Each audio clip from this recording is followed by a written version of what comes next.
In a Bible study or discipleship group, if it could snow in Bethlehem. The answer is yes. It's rare, but it could snow in Bethlehem. I think the last time it snowed in Bethlehem was 2019. And so it's an every handful of years sort of thing. So when I sing songs like this, snow on snow on snow, I'm always wondering, is that just an Americanized or a European kind of idea of what the Christmas would be? Well, maybe not. There's no real way of knowing. Speaking of knowing, I have to admit, I really do not like what is happening with generative AI in our world and how it's getting plugged into every part of the things that we do. I'll admit, it can make us run our spreadsheets faster, it can help us to write codes faster, maybe get started on an email or something like that. But it seems to be invading every single part of our life. And more than that, I seem to take big issue with the amount of water consumption that it takes to power these data centers, and the way that those data centers are being plopped in places where not rich people live, but very poor people live, and they're being pushed. And then there's so many things that they're being affected in the environment, all these kind of things. We could go on. And I understand that, like cell phones or the internet or any real piece of technology that disrupts our culture, that those things come along, and then a generation, I guess I get to be this generation, my first time doing this, like, what the heck is this new technology, right? And then we go along with it and try to figure it out. And I'm sure that we will, hopefully, I have hope that we will figure it out together before it really gets too far and away. But one piece that I take particular issue with AI is the way that it can create art for us.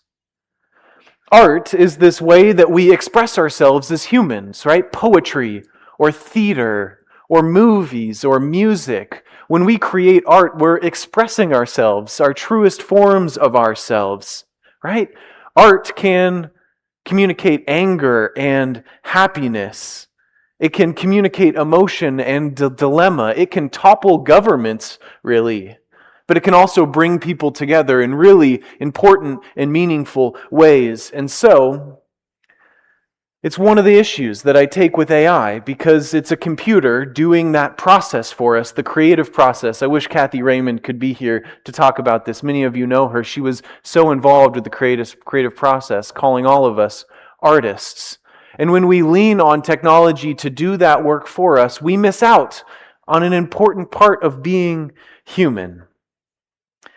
But the reason that I'm going on about this morning as we get into this conversation about love is because, well, I used to think I was pretty good at guessing whether or not something was AI when it came to art. Right? We could see those videos of cats jumping off of the high-rise, synchronized diving. Maybe you've seen those. Or the videos of dogs sitting together, podcasting together. Of course, we know that that's AI, and we can chuckle at that.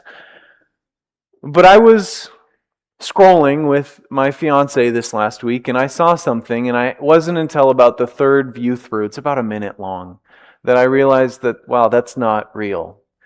I'm actually going to try to share that with you now if we can bring it up. And if you can't see over here, maybe you can look this way.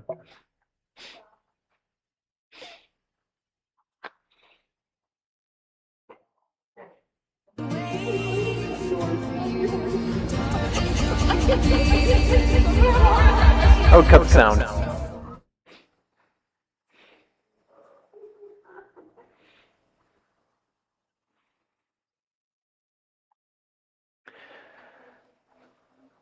Well, cute music aside, we can move on here. Friends, what this video was, or at least what the comments insinuated, was that it was this process of adopting a dog. And all the people would get into a room and they would be in a circle together, and then the dog would be put in the middle of the circle and then go and find their person, right? They would choose their person. And I thought this was so beautiful. Because there's something meaningful about being chosen, right? When we go to choose our pets, our four-leggeds, there's something meaningful about that moment. But I was frustrated Because this is AI, and this is not something that humans created, but it played on something real.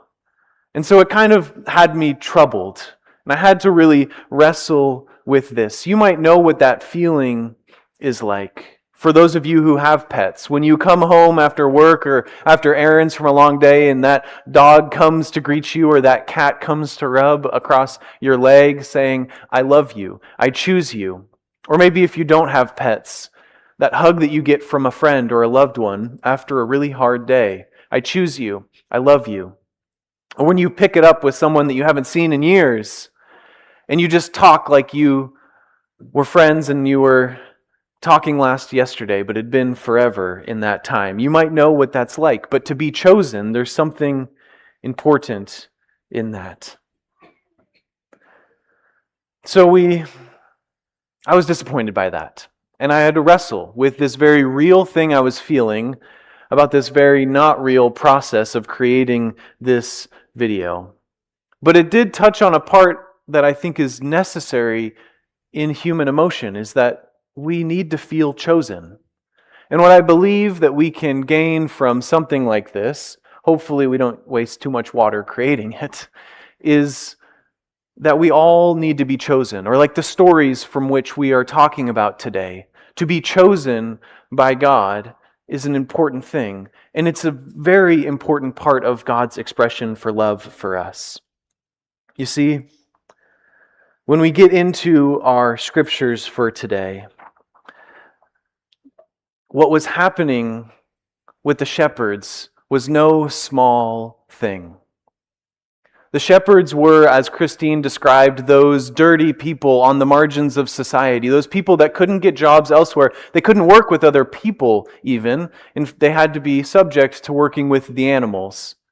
And so they were away, and they'd go away for some time and stay at their camps and tend to the sheep until they needed to come in to be slaughtered or to process their wool or anything like that. But they were solitary people. And there's something about this story that God reveals God's self in this moment, but not to royalty, not to the upper class, not even to the middle level management of Bethlehem, no. But rather to the blue-collared shepherd workers. I think there's something special in that, kind of like the emotion of being chosen by your dog day in and day out. God, in God's incarnation, chooses to come to the margins. And in this story, if we go just a little bit farther, it doesn't just happen to the shepherds, but it happens to Mary, right? Not a princess, but a teenager who was betrothed to a woodworker who was not yet even married and would face accusation, serious accusation. And God decides to come to the margins there also, to come into the world. And not to Jerusalem, and not to Rome, the seats of power, the religious power, or the empire of the time. That's not where the King of Kings is born. But in some lowly place, God chooses that. I think that's important when we ponder this day, when we try to make this day about love more than just a word, more than just, I love you, but rather recognizing the action that God has done through the shepherds, through Mary, through the town of Bethlehem, in coming to the margins. You see, we need that kind of love in our lives. We need that kind of going to the edges like God does for our lives. If you have not heard this before, if you have not felt chosen in your life before, I need you to hear this now. We choose you. We as a community, we choose you. We love you. We want you to be a part of this community, to receive, grow, and serve in this space. Does that challenge you? Yourself, your sense of self, to be chosen? I know it's a lot easier for me to give love than to receive it. I wonder how those shepherds felt that evening when they were chosen. Perhaps they hadn't felt that experience before of being chosen, saying, You are here. You are my beloved. I choose you. You have a task. Go and proclaim this good news. I wonder what that looks like for you in your life, because I know for me, when I am chosen, it touches on something that I deeply need in my life.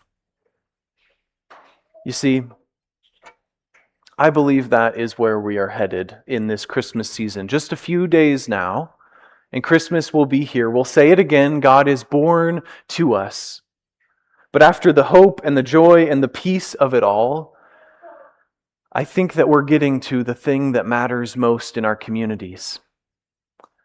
You are chosen, beloved child of God, and you are called to go out and proclaim that good news to others. I wonder who in your life this week might need that message, to be chosen. Someone who might not hear it enough. Maybe it's a loved one, someone in your household, but maybe it's someone at work, a community member, a friend, a stranger even. It's a busy time. I mean, as the prayer card suggested, it's even a time where people gather and we fight with our families. That's real. We're not going to ignore that in this space. But we wonder, has someone chosen them lately? Despite what they might think, how they might vote, how they might behave differently than you, have you found a way to choose them in this time? I wonder. I think that is part of where we are headed in this time. Christine wrote for us a part of the story. She expanded upon that story of Luke out of an expression of her love, out of choosing this community as a way where she can express herself. One of you in this community prayed for me and our discipleship group this week, out of an expression of being chosen and then choosing to love us back. Many of you choose, out of the love that you have experienced in this church, to do things that will never be seen, much like the shepherds. Their work was never seen. And so, some of you, many of you, will show up to give out food to people because you choose full bellies over hunger. Many of you will choose to count donations or to clean up our building when we have a storm, or to fix toilets when they go bad, out of an expression of your love. You choose this community, and in doing that, you choose to express your love in all of these different ways. Well, there's me, I guess, in a puddle a couple of years ago, fixing a storm. And many of those things don't get seen. Much like the shepherds' love that they expressed day in and day out for their work. Chosen. This Christmas season, as we come into Wednesday, as you think about where you're going to be on Wednesday night and on Thursday, and with your family or with your friends, my challenge to you is this. Can you know, in your deepest being, that God chooses to come into the world through you? And can you help someone to know, even in the midst of all the rejection that we experience in life, that they too are chosen for such a time as this, for such a task of this, which is to love one another in the midst of a world that has real difficulty doing that? That is my prayer for you this week. That is my challenge to you. Please, let's go and do that together. Will you pray with me?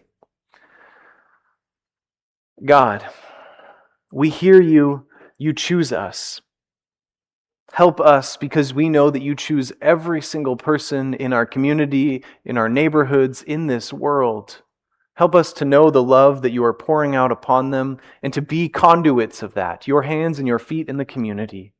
That is what makes love more than words, the action of choosing to care for one another. Amen.